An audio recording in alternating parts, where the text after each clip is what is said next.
Corona महामारी हम देख रहे हैं, स्थिति बद से बदतर होती चली जा रही है। आज मैं आपको इसी महामारी से बचने के लिए एक और बात बताने जा रहा हूं, इस उम्मीद के साथ कि इस बात को आप ध्यान से सुनेंगे और आज इसी क्षण से फॉलो भी करेंगे।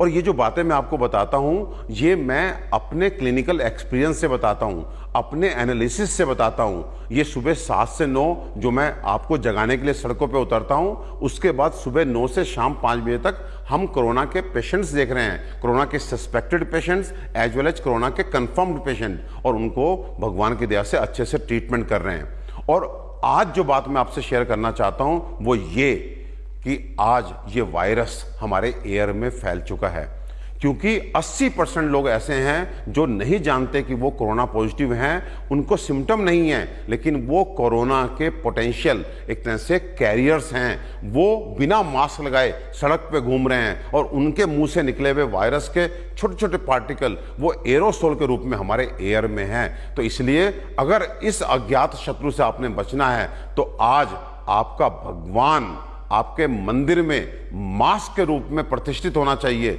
और जब आप घर से बाहर जाएं तो वो भगवान जो है आपके ऊपर सुरक्षा कवच के रूप में लग जाना चाहिए, और ये तभी उतरना चाहिए जब आप घर में वापस आ जाएं। ध्यान रखिए, मैं फिर रिपीट करना चाहता हूं, यदि आप बाहर गए और इस एयर में वायरस के पार्टिकल्स हैं, वायरस के कण हैं, वो वायरस है और आपने मास्क लगाया हुआ है तो आपकी 90% तक सुरक्षा हो सकती है। लेकिन यदि आपने मास्क नहीं लगाया तो आप बहुत बड़े रिस्क में होंगे। तो बाहर चाहे आप किसी काम से जाएं, जरूरी काम से जाएं या सुबह घूमने के लिए जाएं, और आपको कोई आदमी नजर ना आए, तब भी आपको अपने मास्क को नहीं हटाना है। इस समय हमारा भगवान ये कपड़े का छोटा सा टुकड़ा जिसको हम मास्क बोलते हैं वो है, उस पर पूरी श्रद्धा रखिए और अनुशासन से उसको अपने से चिपकाए रखिए।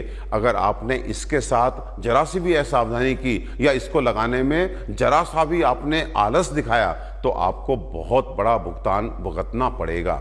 एक बात और कहना चाहता हूं कि कुछ तो कुतर्क चलते हैं कि वायरस का साइज ये है, मास्क का साइज ये है, तो ये रोक नहीं पाएगा। तो इन सब कुतर्कों में आपने नहीं जाना। वायरस अकेले ट्रैवल नहीं करता, वो एक तरह से ड्रॉपलेट की फॉर्म में होता है। अगर आपने मास्क लगाया हुआ है तो वो आपके मास्क के थ्रू अंदर नहीं प्रवेश कर सकता, इसकी बहुत अधिक संभावना है।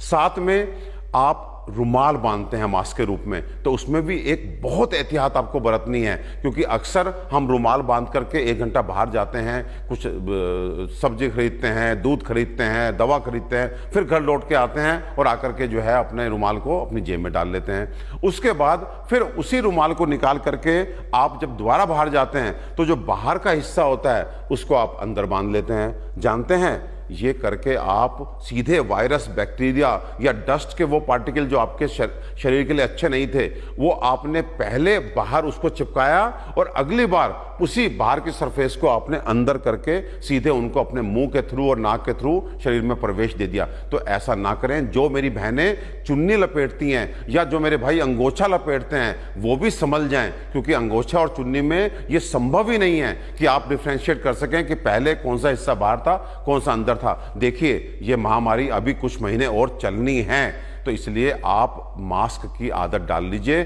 चाहे वो मास्क कपड़े का क्यों ना हो, लेकिन बहुत ही सावधानी से, बड़े अनुशासन से मास्क का प्रयोग शुरू कर दीजिए। इस महामारी से यदि हमें कोई बचाएगा, ये जो भगवान बचाएगा, ये हमारे पास आज इस मास्क के रूप में है। ये भगवान है हमारा।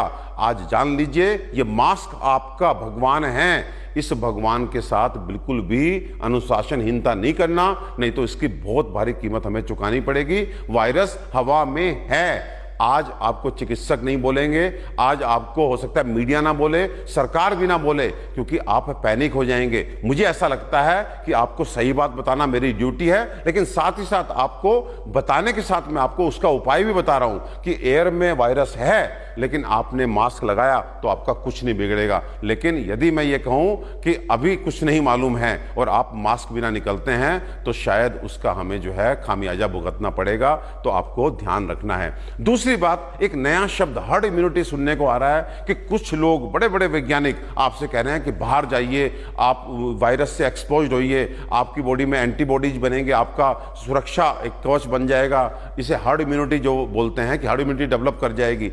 लेकिन भैया, आप बाहर निकलेंगे, डेफिनेटली हार्ड इम्यूनिटी डेवलप करेगी, लेकिन किस कीमत पे? 100 में से 2 से 3 लोगों को मार करके।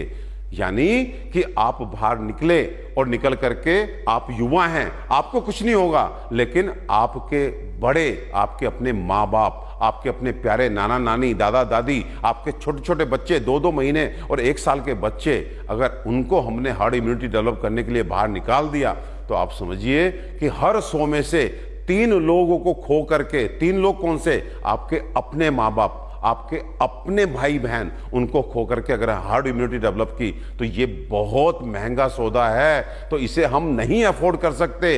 प्लीज आप हार्ड इम्यूनिटी को दुस्साहस दिखा करके डेवलप मत कीजिए। आप सारे प्रिकॉशंस लीजिए, और सारे प्रिकॉशन लेने के बाद भी, क्योंकि अब वायरस हमारा एक तरह से कम्युनिटी स्प्रेड में आ चुका है, थोड़ी बहुत चूक होगी, वायरस इतनी मात्रा में अंदर जाएगा कि आपका एक तरह से हार्ड इम्यूनिटी नेचुरली डेवलप कर जाएगी। लेकिन दुस्साहस करते हुए बाहर आकर के हार्ड इम्यूनिटी को इंटेंशनली डेवलप करने की कोशिश नहीं करना, क्योंकि ये बहुत महंगा सौदा साबित होगा। और साथ में प्लीज, जो हमने अपने पहले वीडियो में आपको 10 बातें बताई हैं, उनको पूरी तरह से फॉलो कीजिए। वो आपके लिए आज की लक्ष्मण रेखा है। ध्यान रखिए, लक्ष्मण रेखा को हमारी देवी सीता, हमारी मां सीता ने लांघा था, उसके बाद उनको भी भुगतना पड़ा था। तो ध्यान रखिए, इस लक्ष्मण रेखा को लांघने की कोशिश मत करना।